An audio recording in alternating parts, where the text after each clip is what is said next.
Soyez bénis, Jésus-Christ seulement. On va lire un petit passage, même. C'est l'appel de Matthieu. Soyez bénis. Jésus partit de là, en passant. Il vit un homme assis au bureau des taxes qui s'appelait Matthieu. Il lui dit, suis-moi. Cet homme se leva et le suivit. Matthieu chapitre 9, verset 9. Simple. Donc, il faut méditer sur ce genre de passage. Les choses sont tellement simples. C'est souvent difficile à croire, mais c'est la vérité.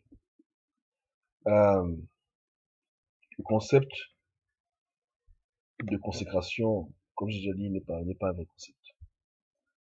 Quand Jésus-Christ te prend de ta vie mondaine à ta vie en Christ, tu lui appartiens à 100%. Tu n'es plus maître de ton destin. Tu n'es plus maître de tes pensées, de tes ambitions. Tu vis pour Jésus maintenant. Et c'est radical souvent. Bon, ça peut être progressif, mais à la fin de la journée, quand tu comprends réellement que tu es enfant de Dieu, que tu es là et tout, que tu dois vivre pour le Christ, tu comprendras facilement ce que Dieu attend de toi. Pour les collègues de Matthieu, c'était seulement une folie. Parce que, comme tout le monde, Matthieu avait peut-être des factures à payer à la fin du mois, il avait peut-être des ambitions de devenir un chef collecteur d'impôts, peu importe ce qu'il avait comme truc. Et que Jésus vient, et quand Jésus vient, tout disparaît. Tout disparaît. Et comme vous l'avez remarqué, Jésus n'a pas tenu compte de ses préoccupations, de ses ambitions, de ses tracasseries. Jésus a dit, suis-moi. Basta. Jésus-Christ seulement. Amen.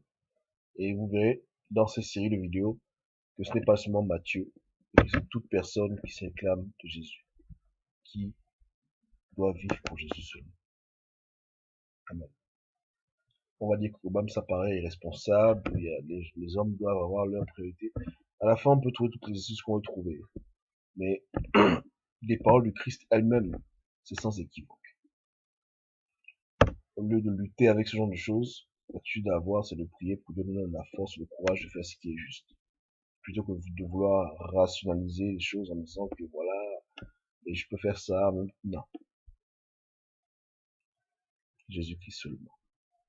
C'est ça la vérité. Vous voyez, c'est comme ça. Donc, lisez encore le verset, vous-même, vous voyez. Suis-moi. Tout ce que Jésus a dit. 2 mots. Suis-moi. Et il se leva et le suivit. Que Dieu nous fasse miséricorde de vivre seulement pour lui, de marcher seulement pour lui, de respirer seulement pour lui, d'œuvrer seulement pour lui, même de travailler seulement pour lui. Comprenez? Comme ils sont dit, Dieu n'est pas contre le travail, non, mais il est contre un travail qui devient en quelque sorte un autre Dieu dans nos vies. Une préoccupation qui n'est pas celle de Dieu. Amen. Les taxes collecteurs, il y en aura beaucoup. Dans tout ce qu'on fait sur terre, il y a forcément un païen qui peut faire pareil. Nous ne sommes pas indispensables dans le monde. Mais pour le royaume des cieux, tu as besoin de tous ces enfants pour revenir. Et Dieu a dit à Matthieu, suis-moi. Aujourd'hui, lorsqu'on lit l'évangile de Matthieu, on comprend pourquoi Dieu l'avait demandé de venir à lui. Mais le plus important de cette histoire, c'est que ce n'est pas un cas isolé. Si tu es de ces chrétiens qui pensent qu'il n'y a que quelques personnes que Dieu demande de faire ce genre de choses, c'est faux. Dieu réclame cela de tous ses enfants. À un moment ou à un autre, tu dois vivre pour Jésus vraiment. Et il y aura des pertes. Il y aura des sacrifices à faire. C'est le destin qui le demande. Le destin en Christ. C'est le chemin en Christ qui le réclame. C'est comme ça. Amen. C'est comme ça. Tu ne peux pas suivre tes plans et dire que tu es enfant de Dieu. Il y aura un clash. Il y aura un problème à un moment donné. Amen. Et voilà ce qui se passe. Donc, que Dieu nous fasse miséricorde. lisons Matthieu en pensant vraiment à ce que Matthieu a vécu avec Jésus, comment Jésus l'a amené à lui, et les conséquences de son affiliation avec Jésus-Christ direct. Du chômage terrestre, pour la gloire de Dieu. Amen. Comme j'ai dit dans ces vidéos, il y aura un conflit terrible dans votre esprit. Un conflit entre ce qui paraît être raisonnable et ce que Jésus réclame. Amen.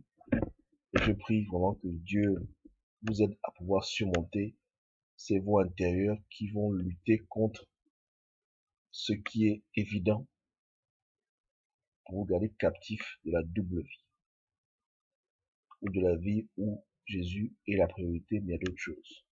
Jésus ne veut pas ça. Jésus veut tout.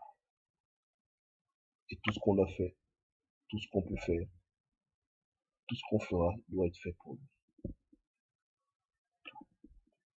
Même lorsqu'on mange, on doit manger pour Jésus. Je m'explique. On mange pour avoir de la force, de l'énergie pour pouvoir parler de Jésus. Tout doit être orienté dans le sens de Jésus. Quand on respire pour pouvoir vivre, pour pouvoir parler de Jésus. Amen. Donc tout peut être fait, mais tout doit converger à Christ. Amen. Soyez bénis. Matthieu 9, verset 9.